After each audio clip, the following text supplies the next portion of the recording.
Buen día, senadoras, senadores, colegas, a los asesores. Buenos días. Estamos ya con el quórum correspondiente. Vamos a iniciar la reunión de la Comisión de Legislación. Tenemos 4 puntos, entendiendo el tiempo porque he visto que se convocó una extraordinaria a las 13:30 de la Cámara de Senadores. Entonces, ¿Extraordinaria para qué, presidente? Yo no sabía nada. ahora estoy viendo que se convocó a una extraordinaria de la Cámara de Senadores a las 13:30 horas. ¿No sabes para qué? Unas cuantas pérdidas de investidura parece que... Todavía no he visto en detalles, pero he visto que hay 9 puntos. Eso es lo que miré y no entré todavía en detalles, porque acabo de abrir el teléfono y vi eso. Bueno, empezamos, vamos con el primer punto, la señora Patricia Vega. Sí, presidente. El primer punto es el proyecto de ley de reforma y modernización de la Policía Nacional, presentado por los senadores Fidel Zavala, Stefan Rasmussen, Georgia Rúa, Fernando Silva Facetti, Enrique Baqueta, Sergio Godoy, Patrick Kemper, Silvio Velar Blas Llano, Enrique Riera, Oscar Salomón y Lucas Aquino. El presidente me acaban de informar que este proyecto estuvo tratándose hace minutos en la Comisión de Hacienda. Dictaminó por la aprobación con modificaciones, presidente. También quiero informar a los señores miembros que el viernes tuvimos una mesa de trabajo aquí en la Comisión de Legislación, en la cual participó el proyectista, el senador Zavala. También participaron directores de las demás comisiones dictaminantes y técnicos asesores también de la bancada, en específico de la bancada del PDP. Y en esa oportunidad, presidente y señores miembros, se leyeron las propuestas que se hicieron llegar en el marco del tratamiento de código, porque este proyecto contó con tratamiento de código, y también se analizó hasta el artículo 14 del proyecto. En algunos aspectos, hasta el artículo 14, fueron incorporadas algunas propuestas, fueron aceptadas por el proyectista de la propuesta del PDP, y luego el senador Zavala llevó el resto de los artículos y quedó en pasarnos, que efectivamente nos pasó para el sábado después del mediodía, de cuáles aceptaba de la propuesta del PDP, que son más o menos entre 5 o 6 artículos más, aparte de los 14. Y el doctor Casañas, quien va a referirse, llevó para trabajar también el capítulo de procedimientos para la aplicación de sanciones, porque carecía el proyecto de un capítulo sobre el tema. Entonces, ese es el contexto, presidente. Tenemos el cuadro en el Drive a la vista también para proyectar si solicitan, así como el documento trabajado por el doctor Casañas Levy. Sí, antes de dar la palabra a los asesores o a los colegas, es importante acá hacer una aclaración sobre el dictamen de la Comisión de Hacienda, que ahora hace un rato me pasaron la información de que dictaminaron. La pregunta es sobre qué texto dictaminaron. Si podemos informarle a los colegas de eso, porque ahí está el elemento clave, me parece a mí, ¿verdad? Y, presidente, según nos informan los compañeros, no tienen ellos un texto definido ni que van a presentar al Pleno. Tengo entendido que están aguardando alguna propuesta de las otras comisiones dictaminantes, entre ellas legislación. Bueno, extrañamente, entonces, disculpen, pero esa es una aprobación con modificaciones sin texto de modificación. De todas maneras, les recuerdo, este proyecto tuvo tratamiento de código, dejó de tener tratamiento de código, varias veces se postergó su tratamiento en la Cámara de Senadores. Es un proyecto con cerca de 240 artículos y hay varias propuestas de modificación. Entonces, de todas maneras, si no hay alguna opinión de algún colega sobre este tema, voy a ir con el doctor Casañas para que nos haga una introducción sobre algunas cuestiones que él estuvo trabajando a partir de la propia reunión de trabajo que se realizó el viernes pasado. Doctor Casañas, buenos días. Buen día, señor presidente, a los señores senadores, a los compañeros. Efectivamente, como usted estaba señalando, es imposible hacer una revisión acá en comisión del proyecto porque efectivamente es un código, básicamente. No es simplemente una ley orgánica. Este proyecto de ley tiene de todo, o sea, tiene la organización, tiene los ascensos, tiene los sumarios, tiene las faltas, tiene los procedimientos. Es un proyecto muy grande, tiene más de 232 artículos. Entonces, lo que nosotros vinimos haciendo en este tiempo es dándole algunas sugerencias de forma, porque también tiene algunos defectos de forma. Por ejemplo, hay capítulos que están despegados de otros con los que están relacionados. Entonces, por ejemplo, al final se encuentra un capítulo que tiene que ver con la organización de la Policía Nacional, que está recién en el artículo 187, y al principio ya se habla de eso.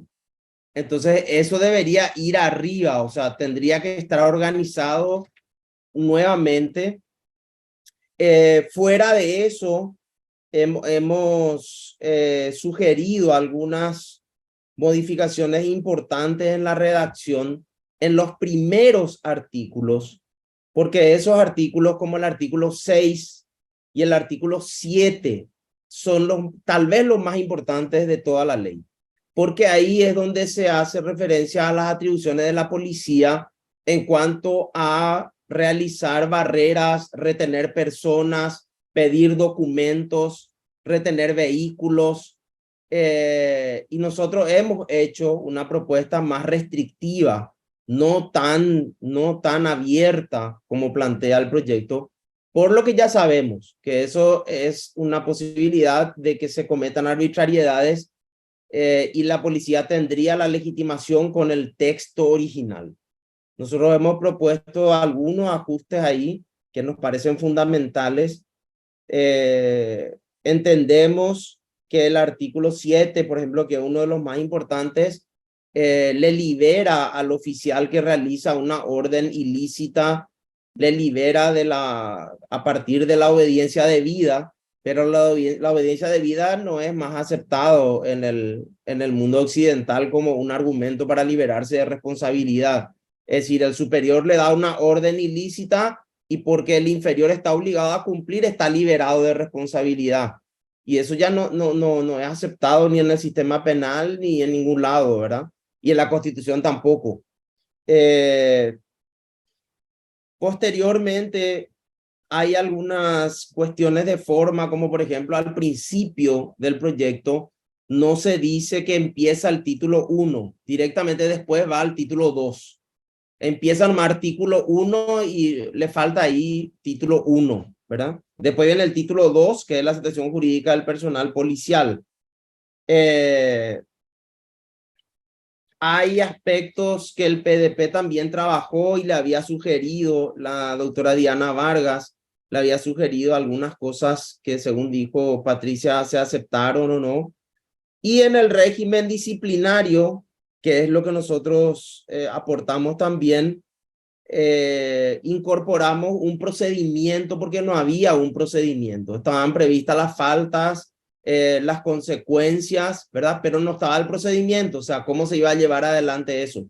Y entonces utilizamos el modelo del decreto 360 que habla del procedimiento administrativo y usamos principios del Código Procesal Penal que tienen que ver con la defensa y cosas así para hacer un procedimiento simple, ¿verdad? Pero cubriendo todo lo que tiene que ver con el derecho a la defensa y la posibilidad de probar y todo eso, con un procedimiento mucho más corto y breve, ¿verdad?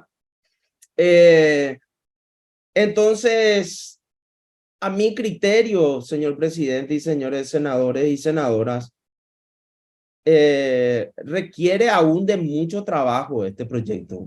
Esa es mi opinión, humildemente, ¿verdad? Creo que hay muchas cosas que pulir, independientemente de las discusiones de fondo, pero creo que todavía es un poco pronto para decir que esto está listo para incluso debatirse en plenario, porque como le digo, hay títulos que están separados de otros, hay normas que podrían ser atacadas de inconstitucional. Entonces, no sé cuál es la urgencia, pero mi sugerencia sería tener un poco más de tiempo, ¿no? Muy bien, gracias, doctor. Está a consideración de los colegas. Nosotros no tenemos un texto base, por ejemplo, si queremos emitir un dictamen de aprobación con modificaciones. Es lo que yo les señalaba anteriormente, el dictamen de Hacienda. Hacienda emite un dictamen con modificaciones, pero no hay un texto. Ellos dicen, ok, dictaminamos aprobación con modificación, vamos a adherirnos a algún texto de alguna comisión. Entonces está a consideración de ustedes, colegas, esta situación. Ya le doy la palabra enseguida a la senadora Desiré. Y finalmente lo que plantea el doctor Casañas, de que él considera que no hay todavía condiciones para estudiar totalmente el proyecto, por lo menos hasta este momento. Senadora Desiré Masi. Gracias, presidente. No hay ningún texto de ninguna comisión. Y si legislación, ¿qué texto lo que hay? Hacienda agarra y quita. Un dictamen ahora, aprobación con modificaciones sin texto, esperando nuestro texto. Yo creo que tenemos que ser mínimamente responsables, ¿verdad? O sea, y yo estuve leyendo lo que tampoco puede ser que en una reunión que tuvieron, ¿verdad? No sé si está acá Fidel conectado, ¿verdad? Este me gusta, este no me gusta, este me gusta, no es tu cumpleaños, ¿verdad? Este regalo me gusta, este no me gusta. Discutamos seriamente el tema. Este artículo acepto por esto y esto y esto, ¿verdad? Que conste que aceptó muchas propuestas que hizo la bancada y creo que también el doctor Casañas, ¿verdad? Pero el resto que no está consensuado, ¿cómo lo que vamos a ir esto a una plenaria? De verdad, yo ya les pregunto en este momento. No, y entiendo que la gente que está en interna sobre todo, ¿verdad? ¿Cómo vamos a llevar esto a una plenaria? Yo particularmente, ahora ya Hacienda irresponsablemente genera un dictamen. Porque para mí lo principal, incluso la discusión que se da y que es una vergüenza, que el ministro del Interior dice que sí, obviamente, presionado por la policía, y el ministro de Hacienda dice que no, y ellos quitan un dictamen donde se van a adherir al dictamen de alguna comisión. Legislación, por ejemplo, no tiene por qué estudiar la parte de tabla salarial y jubilación. Ellos son los que deberían haber estudiado. Nosotros creo que no estudiamos luego, ¿verdad? Pati Casaña, ¿verdad? Porque se supone que ese es un estudio que tiene que hacer Hacienda. Así que, presidente, yo particularmente considero que no se dan las condiciones para que nosotros tratemos esto en este minuto. Vamos a empezar. Imagínense lo que es nuestro orden del día y ya termino, ¿verdad? De mañana. Transformación educativa. Reforma policial. Segundo punto, FEPASA, que hay también 3 o 4 ahí que están circulando. Tercero, presupuesto 2023, no hay ningún problema, eso ya debe ser diputado. Cuarto, transformación educativa. O sea, ¿en qué momento que vamos a poder tratar todo esto? Por suerte hay una sesión ahora a las 13 horas que ya vamos a descargar gran parte del orden del día, ¿verdad? Que es todo lo dictaminado y todo lo consensuado, ¿verdad? Así que hoy a las 13 espero que tengamos quórum porque no es nada complicado. Es todo lo que está dictaminado, el ascenso, el ingreso, esto, bla, todo. O sea, lo de hoy 13 horas va a descargar algo, lo de mañana. Vamos a ver si tenemos quórum. Pero yo no creo que estén dadas las condiciones para que mañana nos vayamos a discutir. O vamos a tener, ¿en serio que vamos a estar 4 horas y vamos a terminar no discutiendo? Porque está FEPASA y está transformación educativa. Y ahí sí que no sé a qué hora, yo no tengo ningún problema, yo no tengo internas, ¿verdad? Pero el resto que está por el interior, vaya a saber, ¿verdad? Yo no creo que estén dadas las condiciones, presidente. Gracias. Gracias, senadora. Está a consideración de los demás colegas, repito, no hay texto. Incluso estoy hablando de texto con modificaciones, ¿verdad? Y lo de Hacienda, ya ustedes saben, es un dictamen sin texto. Entonces, la senadora Masi concretamente lo que plantea es que no hay condiciones de que nosotros tratemos esto en legislación. Ya no voy a repetir los argumentos que ella expresó. Así es que si algún otro colega quiere opinar sobre el tema, y concretamente tengo que, si bien ella no lo dijo directamente, lo que se está planteando es la postergación.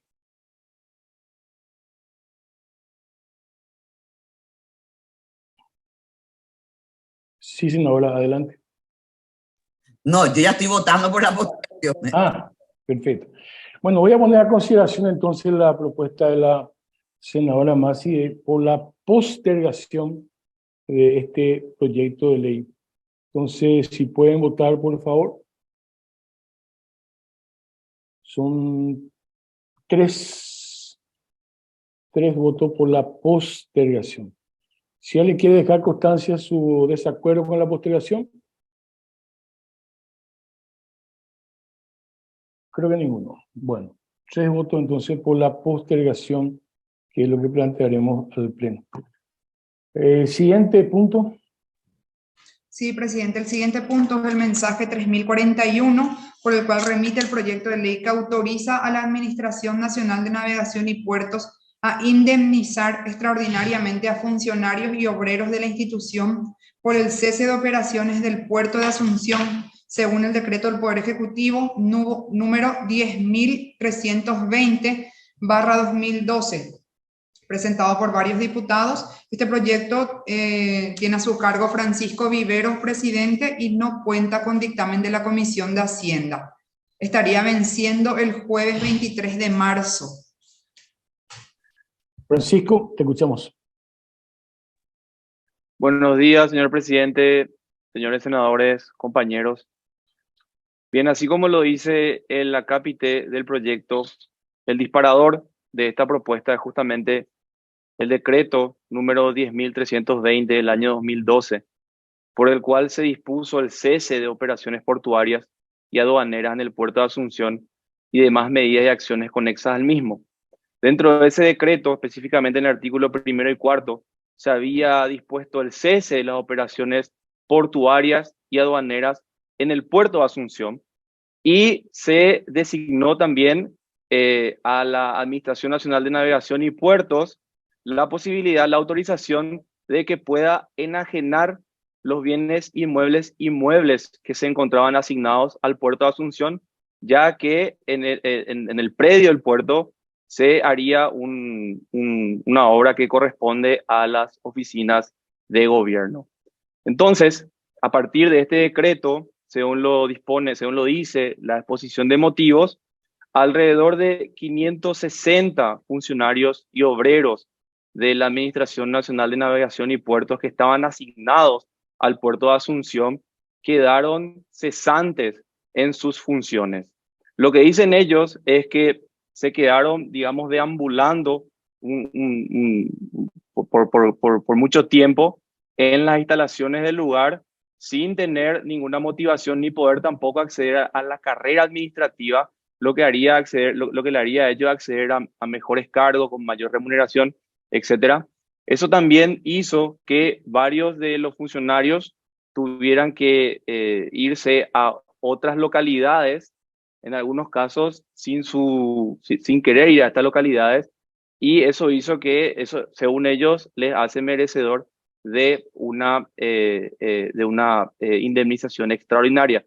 Asimismo, también en su momento ellos plantearon llegar a un acuerdo de terminación de funciones, pero como el puerto no tenía recursos para poder desembolsar e indemnizar a estos trabajadores, entonces eso se quedó en la nada. Entonces, ya yendo al proyecto, en el artículo 1 se establece a quiénes se le indemnizaría, y se establece que se fijaría una indemnización de manera extraordinaria a funcionarios obreros de la Administración Nacional de Navegación y Puertos por el cese de operaciones en el puerto de Asunción, previo cumplimiento de las disposiciones normativas de las cajas del sistema de jubilación y pensión paraguayo, para los funcionarios que cumplan con los requisitos legales para acceder a la jubilación obligatoria, los cuales deberán acogerse a los beneficios contemplados en las normas vigentes en la materia. O sea, la indemnización iría justamente a aquellas personas que ya cumplieron con los requisitos para acceder a la jubilación obligatoria según nuestra ley.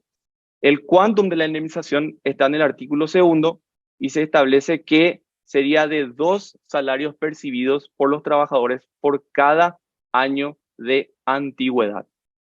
Asimismo, la fuente de financiamiento que se dispone en el artículo 4 dice que se autoriza al Poder Ejecutivo a través del Ministerio de Hacienda a reorganizar la partida de ingresos y gastos dentro del presupuesto de la Administración Nacional de Navegación y Puertos para que pueda cumplir con esta indemnización desde la fuente 30 de recursos institucionales.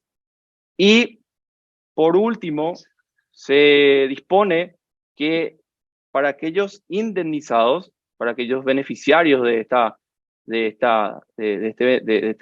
indemnización, los cargos que ocupan estos funcionarios serían suprimidos y se dispondría que aquellos empleados beneficiados por la ley no podrán ocupar ningún cargo en ningún organismo o entidad del Estado por los próximos 10 años. ¿Quién estaría, digamos, reglamentando, haciendo la lista de los beneficiarios? Y sería el directorio de la Administración Nacional de Navegación y Puertos. Como lo dijo la compañera Patricia, no tenemos dictamen de la Comisión de Hacienda y tampoco tenemos petición por parte del Ministerio de Hacienda ni de Puertos. Así que por de pronto, señor presidente y señores senadores, eso es todo. Muchas gracias. Muchas gracias, Francisco. Bueno, esta consideración, si algún colega quiere hacer uso de la palabra, tiene vencimiento, como ya escucharon, en marzo del próximo año, ya con la reanudación del periodo parlamentario. No cuenta aún con dictamen de la Comisión de Hacienda.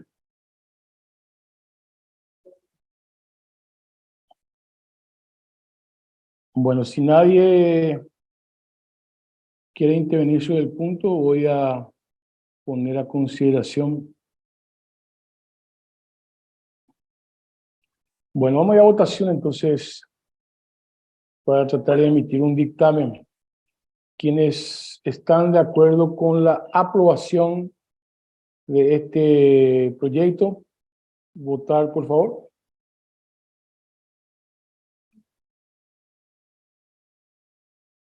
Son dos senadores.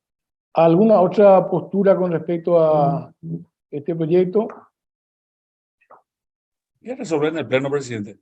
Voy a resolver en el pleno. Muy bien, cómo no, senador. Perfecto, entonces pasamos ahora al tercer y último punto de nuestra sesión de hoy. Sí, presidente. El tercer punto es el proyecto de ley de protección y gestión sostenible de los humedales de la República del Paraguay, presentado por los senadores Pedro Arturo Santa Cruz, Esperanza Martínez, Hugo Richer y Carlos Filisola. Presidente, este proyecto cuenta con el dictamen de la Comisión de Cuentas y Control por la aprobación y tiene a su cargo el doctor Jorge Coronel.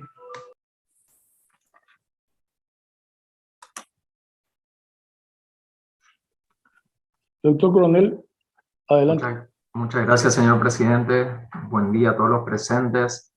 Efectivamente, como lo acaba de señalar la doctora Patricia, este proyecto de ley de protección y gestión sostenible de los humedales de la República del Paraguay menciona como antecedente que los humedales son ecosistemas particulares cuyos rasgos estructurales y funcionales dependen de características climáticas regionales, pero fundamentalmente de condiciones locales hidrológicas y geomorfológicas, y además son considerados recursos naturales con un valor estratégico trascendental al constituir grandes reservas de agua dulce. Sin embargo, estas reservas se encontrarían hoy en vías de desaparición y de degradación progresiva, fundamentalmente debido al impacto de actividades humanas que desarrollan en los mismos humedales, utilizando procedimientos que producen la canalización y el desecamiento. Estas zonas son altamente vulnerables y representan alrededor del 23% del territorio nacional. Lógicamente, con esa descripción y ante la necesidad de contar con un marco normativo, se hace alusión a los artículos constitucionales, artículo 7º del derecho a un ambiente saludable, al artículo 8º de la protección ambiental, como asimismo a la Convención de Protección de Humedales Ramsar del 2 de febrero de 1971, modificada por el Protocolo de París y luego por la Conferencia de Partes de Regina en 1987. En relación a la legislación vigente, contamos con la Ley 350 de 1994 que aprueba la Convención relativa a los humedales de importancia internacional, especialmente como hábitat de aves acuáticas. No obstante, merced a que esto ha sido aprobado por nuestro país, tendríamos hoy día asignados 6 sitios Ramsar, de los cuales 4 estarían en el Chaco y 2 en la región oriental. Estos sitios habrían adquirido estatus de áreas protegidas y tendrían cierto nivel de protección. Sin embargo, el resto de los humedales existentes en el territorio nacional estarían desprotegidos al no contar con un marco legal para el efecto. En consecuencia, con estos antecedentes, el proyecto cuenta con 18 artículos, 16 sustanciales y 2 de forma. El objeto central prevé establecer los presupuestos mínimos para la conservación, protección, restauración ecológica, gestión racional y sostenible de los humedales y de los servicios ambientales que estos brindan a la sociedad en todo el territorio nacional. Se define a los humedales y para dicho efecto se toman lógicamente las normativas internacionales con algunas cuestiones que tienen que ver precisamente con el área local, y se define como las detenciones de pantanos y tuberas o superficies cubiertas de agua o áreas inundables, sean estas de régimen natural o artificial, permanente o temporal. Establece la ley también cuáles son sus objetivos, entre los cuales previene promover la conservación y gestión racional de los humedales, mantener los procesos ecológicos y culturales de los humedales, proteger y conservar la biodiversidad de los humedales, entre otros. Establece y define los servicios ambientales de los humedales, previendo que son aquellos beneficios tangibles e intangibles derivados de la estructura y funciones de estos ecosistemas, y hace una clasificación de ellos. Luego previene la autoridad de aplicación, que en este caso es el MADES, quien en este aspecto, es importante señalar, tendrá la misión de generar un inventario en un plazo no mayor a 3 años, contados a partir de la vigencia de la presente ley, para de alguna manera tener previsto un inventario nacional de humedales a los efectos de la presente ley y en tal sentido también con la determinación y facultad de que la aplicación de esta ley sea en función a dicho inventario. Luego previene también que todos aquellos proyectos que indiquen intervención de cualquier humedal deberán someterse al procedimiento de evaluación de impacto y evaluaciones ambientales estratégicas. El proyecto prevé cuáles son las prohibiciones en el artículo 7º, y entre ellos establece cuáles son específicamente y taxativamente las prohibiciones que previene la ley dentro de los humedales. Luego establece cuáles son las actividades permitidas en el artículo siguiente dentro de los humedales, entre los cuales se cita la producción orgánica, agroecológica, ganadería sostenible, entre otros. Y el artículo 9º, esto es importante, y más bien vendría a ser la parte más trascendente, establece las sanciones, entre las cuales en el inciso A previene las sanciones a instancia administrativa con la autoridad de aplicación, conforme a la gravedad del caso y sujeto a una reglamentación, y en el inciso B previene un marco penal en el cual establece que en instancia judicial será castigado con pena privativa de libertad de 3 a 8 años el que incumpla las disposiciones establecidas en el artículo 7º, que tiene que ver con las prohibiciones previstas en la ley. Lógicamente, establece cuáles son las sanciones administrativas, entre las cuales previene los apercibimientos por escrito, multa, suspensión temporal, suspensión permanente de actividad y las circunstancias agravantes. Luego previene también que las condenas pecuniarias, administrativas y civiles se aplicarán sin perjuicio de las obligaciones de recomponer e indemnizar el daño ambiental que se hubiere causado. Luego establece también que los funcionarios públicos están obligados a denunciar la comisión de hechos que se encuentran prohibidos por imperio de esta ley, y además que que el funcionario también incurre en responsabilidad en los casos en que autorice proyectos o intervenciones en humedales fuera de lo establecido en la presente ley. La aplicación también previene que la aplicación de cualquiera de las sanciones previstas en la presente ley serán siempre independientes de decisiones administrativas, civiles y o penales que pudieran corresponder. Seguidamente establece el artículo 15 que el Ejecutivo reglamentará la presente ley y deberá incluir un plazo no inferior de 18 días para recurrir la sanción ante el Tribunal de Cuentas. En este caso es la norma general que aplica para procedimientos contenciosos administrativos.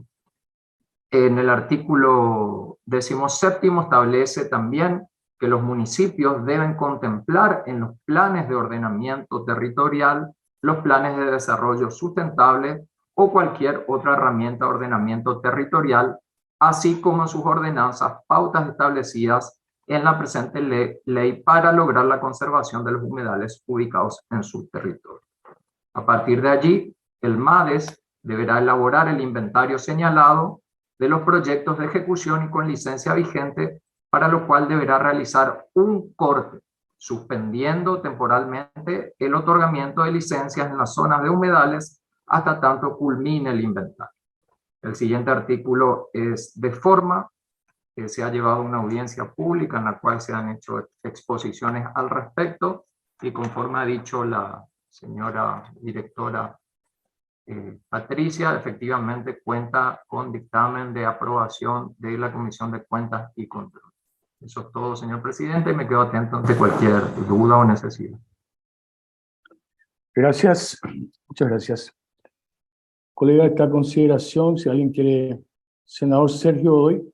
Gracias, presidente. Sí, no vi en el link, en los archivos, si el MADES contestó, emitió una postura o no al respecto. No hemos recibido una respuesta del MADES, senador. Okay. Pero se giró, se le habrá pedido informe. Se hizo el pedido correspondiente. Ok. Sí, porque a mí me llama la atención de repente vocablos utilizados que para mí deberían tener un respaldo altamente técnico.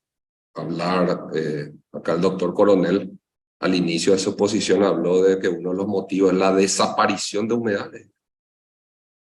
Entonces quisiera saber dónde, qué criterios han utilizado para ello, qué humedales hemos perdido, porque la actividad, digamos, que se pueda desarrollar en estos sitios siempre va a ser una actividad que debe mitigar el daño ambiental. O sea, todo ambiente que se utiliza para la actividad que sea produce una afectación en él, y lo que busca la ley es que se mitigue el efecto realizado, ya sea, en este caso creo que los proponentes adujeron a arroceras y demás. El uso en sí no está prohibido, sino que debe hacerlo de una manera que permita, digamos, que justamente eso, que no desaparezcan ni que sea afectado seriamente las condiciones ambientales, fauna, flora y demás de esos ecosistemas. En síntesis, yo no veo un respaldo técnico a las alegaciones manifestadas. Por eso es que consulté si había un dictamen del MADES al respecto. Si estamos así, presidente, yo adelanto que estoy por el rechazo. Gracias. Gracias, senador. También está conectado, que después en todo caso puede referirse a las preguntas que se realizan. Está conectado al principal proyectista, que es el senador Pedro Arturo Santa Cruz. Senador Baqueta, usted pidió la palabra. Sí, presidente, gracias. Para Adelante. preguntarle al asesor, que me permite, ¿cuáles son los ordenamientos actuales con respecto al tema de los humedales? ¿Cuáles son las leyes que nos rigen? ¿Cuáles son las sanciones que nos rigen? ¿Qué tiene que ver el MADES con los humedales? ¿Cuáles son los trámites que se llevan adelante ante el MADES? ¿Cuáles son las cuestiones que hoy nos rigen? Voy a pasar la palabra, porque también pidió hacer uso de la palabra del senador Silva. Entonces, posterior al senador Silva, entonces voy con el doctor Coronel y posteriormente con el senador Santa Cruz. Senador Silva.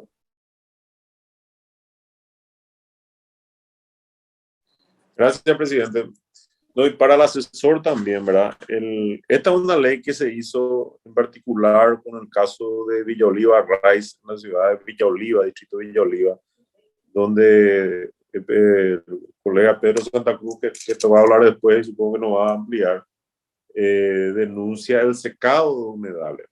Entonces, la pregunta al asesor es, en primer lugar, en estos casos entiendo yo que todo se hizo dentro del cuadro legal vigente, es decir, la autoridad de aplicación para los permisos de impacto ambiental, que son el punto de inicio de cualquier proyecto para poder tocar cualquier parte de una propiedad rural, está basado en criterios científicos y técnicos. Tengo entendido que eso se ha dado cumplimiento a todo. En primer lugar. En segundo lugar, esta tarde yo recién iba a tener la reunión, no voy a ver qué pasa ahora con el tema de la extraordinaria. En segundo lugar, el punto de que se suspende todos los proyectos hasta tanto se tenga el inventario. Nosotros trabajamos mucho también con el tema de recursos hídricos. Recursos hídricos que fue aprobado en el 2007 y un gran logro fue la aprobación del decreto reglamentario recién a mediados de este año por el Poder Ejecutivo, y dejó todos esos años sin que, por no haber un decreto reglamentario, entonces no se aplicó la ley. Y eso hicieron masacre con el uso racional de las aguas en todos los lugares, ¿verdad? Bueno, ahora empieza. Y empieza también justamente a trabajarse en un inventario de recursos hídricos, que incluyen aguas superficiales y aguas subterráneas, ¿verdad? Entonces, pero lo que no se puede hacer es postergar todos los proyectos hasta tanto que tenga inventario. Eso me parece que es absolutamente inconstitucional. Entonces, con ese punto no estaría de acuerdo, ¿verdad? Pero sí me interesa conocer la opinión del asesor en qué afectaría esto a los proyectos aprobados, los proyectos en desarrollo y los proyectos que ya, o los proyectos que vayan a entrar en breve sobre zonas de humedales en propiedad privada que van a usarse para el desarrollo. Y lo digo eso porque en San Juan, donde estoy siempre por ahí, hubo un cambio radical en los últimos 20 años en la ciudad. Y fue gracias al desarrollo de la industria del arroz. ¿Por qué? Porque 1000 hectáreas de tierra necesitan solamente una persona para trabajar. Cuando es ganadería, que era la actividad predominante en la zona.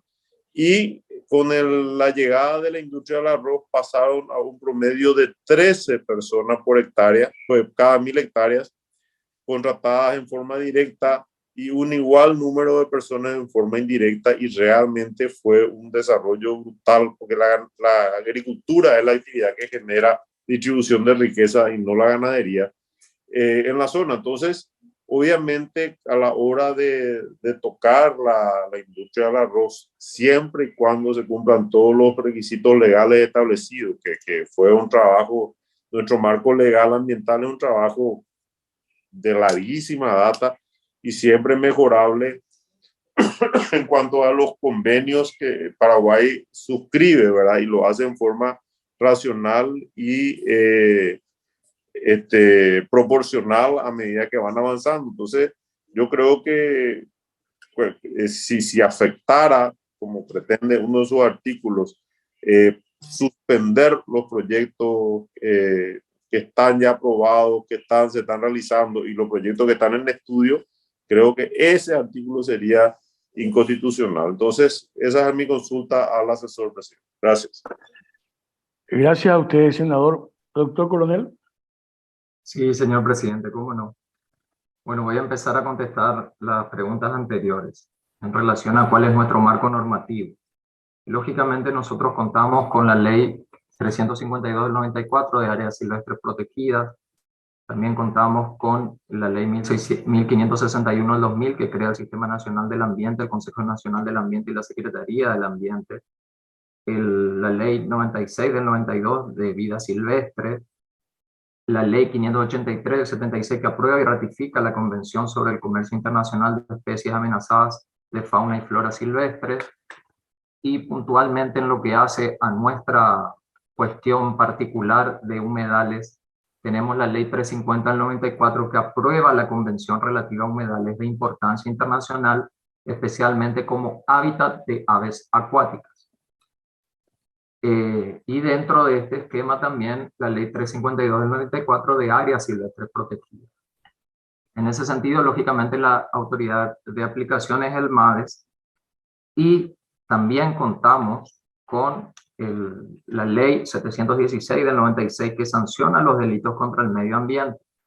En la referencia de los antecedentes respecto a esta cuestión es que si bien estos actos son sancionados y constituyen delitos, siempre y cuando no tenga la autorización de una autoridad competente, eso queda descalificado como tal. Entonces, entienden los proyectistas que esa cuestión permite relativizar la aplicación de esa normativa, en concreto con respecto a las sanciones que aplica.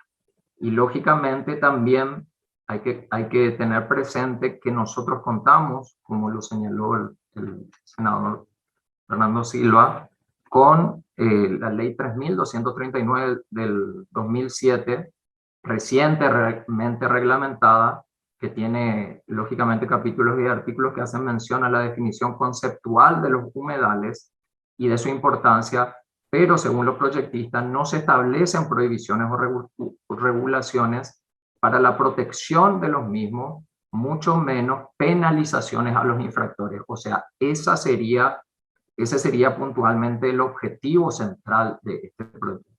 Y dentro del artículo 3º, aquí se estaría tipificando taxativamente cuáles son los objetivos, y dentro del artículo 7º, cuáles son las prohibiciones. Y en tal sentido establece dentro de las prohibiciones los cultivos en grandes extensiones conforme a escala establecida por el MADES, desecación de humedales, canalizaciones que alteren los cuerpos de agua, embalses y represas, diques o taponamientos, rellenos sobre humedales, cualquier tipo de loteamiento habitacional sobre humedales, cualquier otra obra o actividad que modifique las condiciones naturales, y ahí establece incluso una excepción, excepto en situaciones de emergencia climática declaradas por autoridades municipales, departamentales o nacionales. En estos casos se permitirá intervenciones mínimas por el MADES.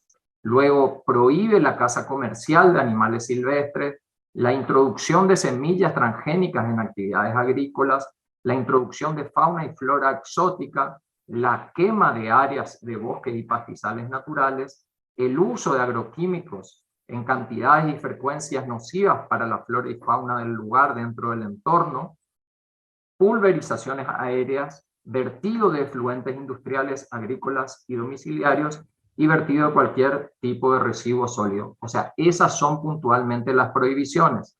Y lógicamente aparecen luego incluso cuáles son las actividades permitidas, que estas serían previstas en el artículo 8º, y entre las cuales previene la producción orgánica, la ganadería sostenible, aparece como una posibilidad, el cobro en concepto de servicios ambientales, el aprovechamiento sustentable de plantas medicinales y ornamentales, el aprovechamiento sostenible de aguas superficiales y subterráneas, el turismo de naturaleza, la investigación científica y obras de interés estratégicos para el país, siempre y cuando sea inviable un trazado alternativo debidamente justificado.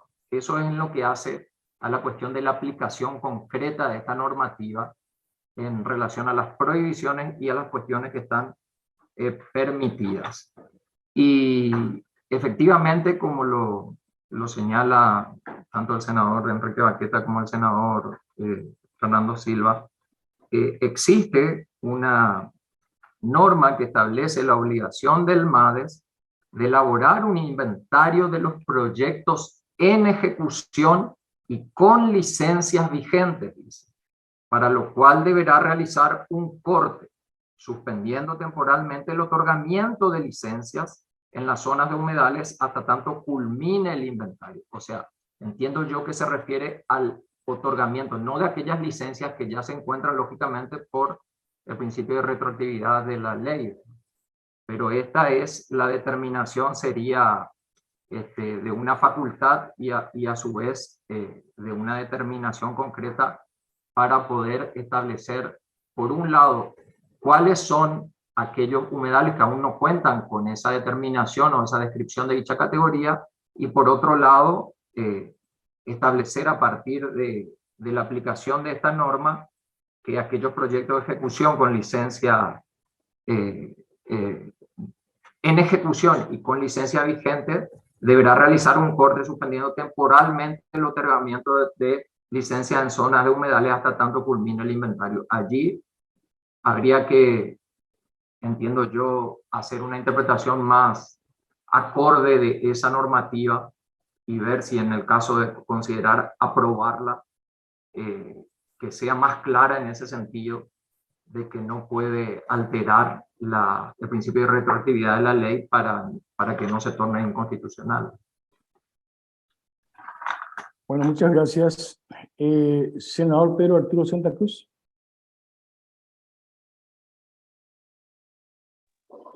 Buen día, presidente. Buen día, los colegas. No tengo la cámara porque tengo dificultades con el audio, estoy con mi teléfono. Sobre todas las cosas, señalar que este es un proyecto que hicimos a partir de audiencias públicas, por lo menos en 5 departamentos, y tanto en Misiones y en Bucú, Paraguarí, en la zona de Central. Nos encontramos con un problema, que es la desaparición de nuestros humedales. Ahora el arroyo Caña no tiene más agua. Yo me acuerdo del chico, me iba al arroyo de una altura. Totalmente los humedales en la zona con canal, haciendo canal, esta cuestión de los canales que se hicieron, ¿verdad? Desapareció toda la zona de esos humedales que están entre Escobar y Zapucay. Acá hay. Lo mismo está pasando en la zona de Llavegurí, con el arroyo Llavegurí, todas esas zonas. Y lo que acá, el problema que tenemos, entro un poco en la zona de Sanquita, que es la cuestión de la desaparición del lago. Creo que nosotros hicimos una visita con varios senadores en la sur. Tenemos canales que en toda la zona son varios presidentes. No sé si me están escuchando ustedes. ¿Están escuchando? Pues, Sí, le hola. escuchamos, senador. Sí, le escuchamos. Adelante, adelante. Las canalizaciones son realmente, creo que el UPOA, con esta situación que está pasando en el UPOA, con el camino que está haciendo, que va a salir hacia el Paraguarí, a Paraguarí, y en UPOA Paraguarí va a desaparecer. no tengo ninguna duda. Yo hablé con gente experta en esto, me dijeron lo mismo, presidente. Y, y también la afecta a las comunidades. Por ejemplo, los pequeños, hicimos una reunión en la zona de Villa Oliva con los pequeños ganaderos que prácticamente no tienen agua para sus animales. Tuvimos la zona de Villa Florida y nos están diciendo que tienen problemas con la cuestión del agua para consumir, porque el agua de la zona es salada, mismo lo que está pasando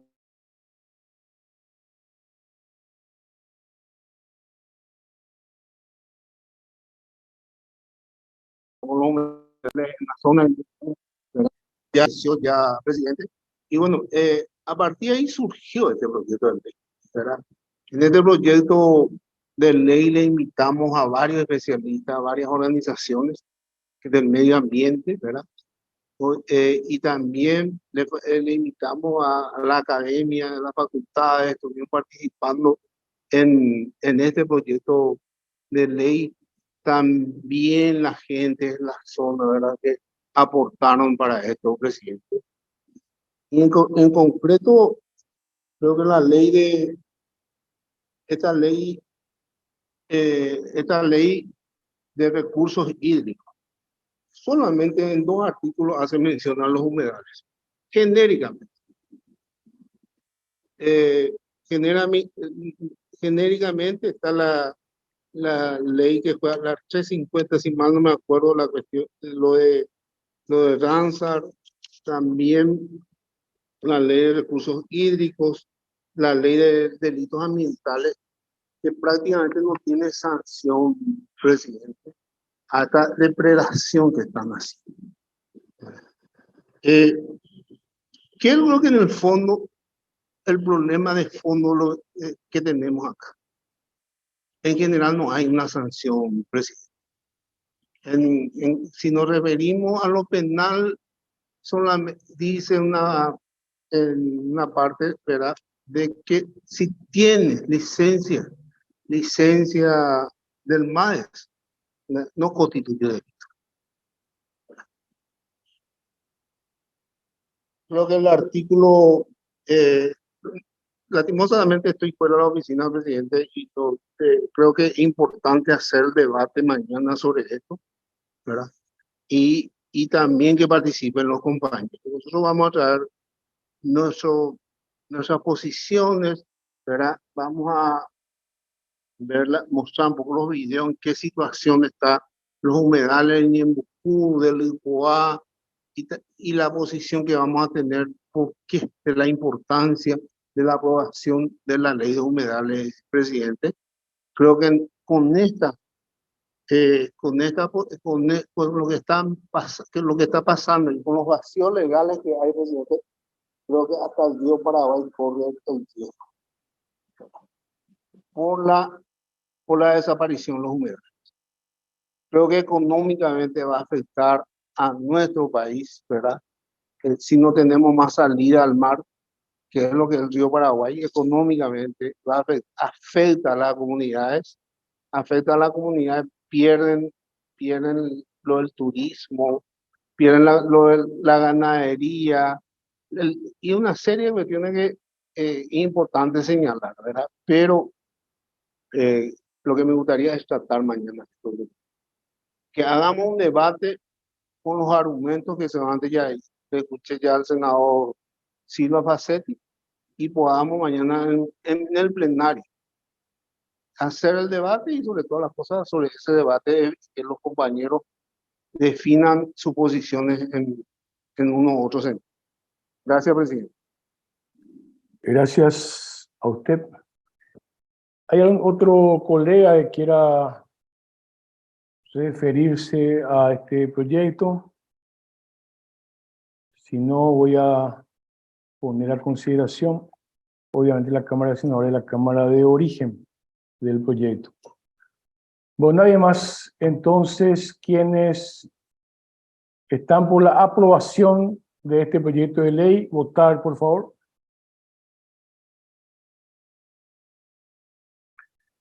Registramos un voto.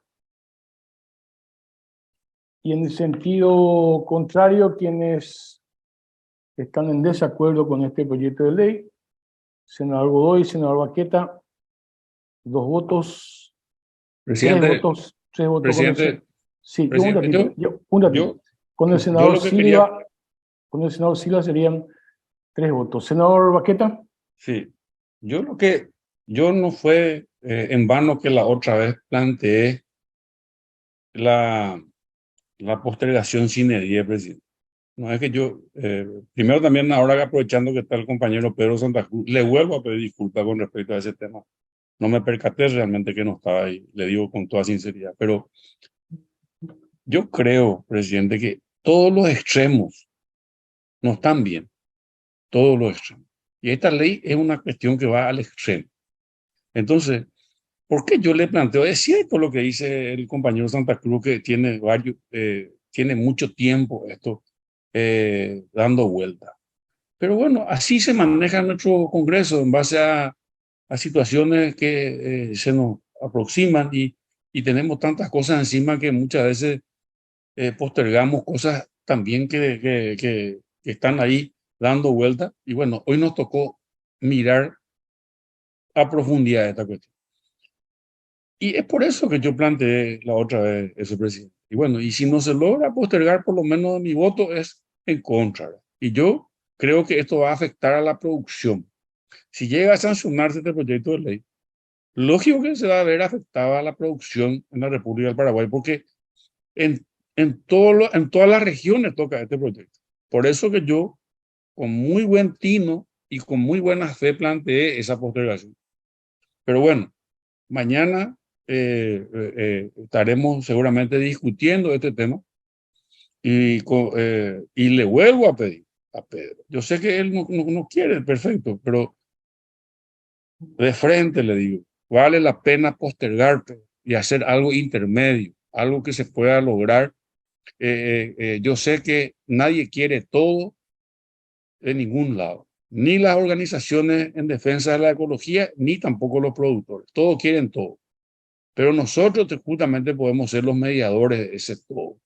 Nosotros podemos fijar límites, pero si nosotros no podemos fijar límites y queremos irnos o apoyarle a todas las ONG que están en este tema y también a los productores, no vamos a lograr absolutamente nada. Entonces, de ese punto de vista, solamente quería aclarar, me voy por el rechazo de este proyecto, pero si se puede lograr la postergación para tratar con tranquilidad el año que viene y sentarnos un poco entre todos para analizar con Pedro, con todos los que están en el tema y ver si hay alguna solución posible. Entonces sería genial. Nada más que eso quería nomás aclarar, presidente, aprovechando que está Pedro también. Disculpe. Presidente, ¿me permite la palabra? Gracias. Sí, un ratito. Gracias, senador. De todas maneras, si yo le iba a seguir dando la palabra, pero ya hemos votado. O sea, hay un dictamen de mayoría por el rechazo y hay otro dictamen en minoría por la aceptación. De todas maneras, claro que podemos seguir debatiendo el tema. Senador Pedro Arturo Santa Cruz. En primer lugar, presidente, lo mismo, pedirle disculpas al senador Baqueta. Mi intención es lo mejor para el país. ¿Verdad? Y creo que eso lo vamos a conseguir con el debate. Acercando las posiciones, buscando los acuerdos que está hablando el senador Baqueta, pero tiene que ser fruto del debate y por eso, presidente, me parece correcto mañana debatir. En todo caso, vemos qué acuerdo podemos llegar y reitero, mi disculpa al senador Baqueta y bueno, gracias, presidente. No, gracias a usted, senador. Bueno, ya estamos con un dictamen, ya mañana en todo caso se debatirá y se verá si se posterga o no se posterga. Hemos culminado el orden del día, colegas. Bueno, muchas gracias y les recuerdo que tenemos sesión extraordinaria a las 13:30 horas. Muchas gracias, hasta luego. Presidente, una consulta, por favor. Una consulta. Sí, como, adelante. ¿Cuál es el texto que tiene legislación de FEPASA al final? Porque hay como, ¿cuál es nuestro texto? Porque hay como 3 o 4 textos. Yo no sé al final cuál es el texto de nuestra comisión. Al final. No, ¿Es el sí, texto que enviaron o no tenemos texto? Vieron que el miércoles, cuando estábamos en sesión, apareció un texto que decía que era de los proyectistas, ¿verdad? Y luego hay una propuesta de Stefan Rasmussen. Luego hay una propuesta de MOPC. ¿Cuál es lo que es o sea, nosotros no tenemos texto. Vamos a debatir así mañana. Pregunto.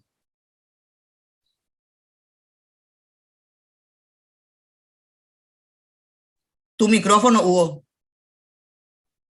Sí, senadora. Nosotros tenemos un dictamen sobre un texto anterior.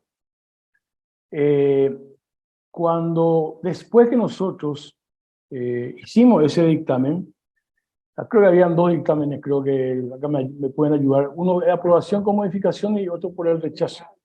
En el caso de aprobación con modificaciones, ya sobre un texto, pero posterior a la postergación del tema, se presentaron, como está diciendo la senadora de Ciremasi, otras propuestas, se siguen presentando otras propuestas, y ahí ya no hemos tenido la oportunidad de tratar nuevamente ese proyecto. Esa es la realidad y es lo que, en el caso de que se trate mañana, lo vamos a explicar exactamente de esa manera. Micrófono, senadora. Sí. Entonces, nosotros tenemos otra vez las modificaciones que se aprobó en general, yo había votado. Entonces voy a enviar como propuesta de la bancada PVP, hay varias propuestas, ¿verdad? Entonces quedamos, ¿verdad? Correcto. Hay un texto de legislación, porque aparentemente hay 4 o 5 textos, vamos a tener que debatir mañana en la plenaria aquí.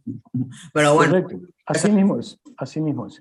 Voy a enviarle a Pati y a Javier para que le distribuya también a ustedes entonces el texto y vamos a enviar a Secretaría General para que se sume a los 4 textos que hay en este momento con modificaciones. Muy bien. No, gracias a usted, muchas gracias. Bueno, terminamos entonces, colegas. Muchas gracias. Hasta luego.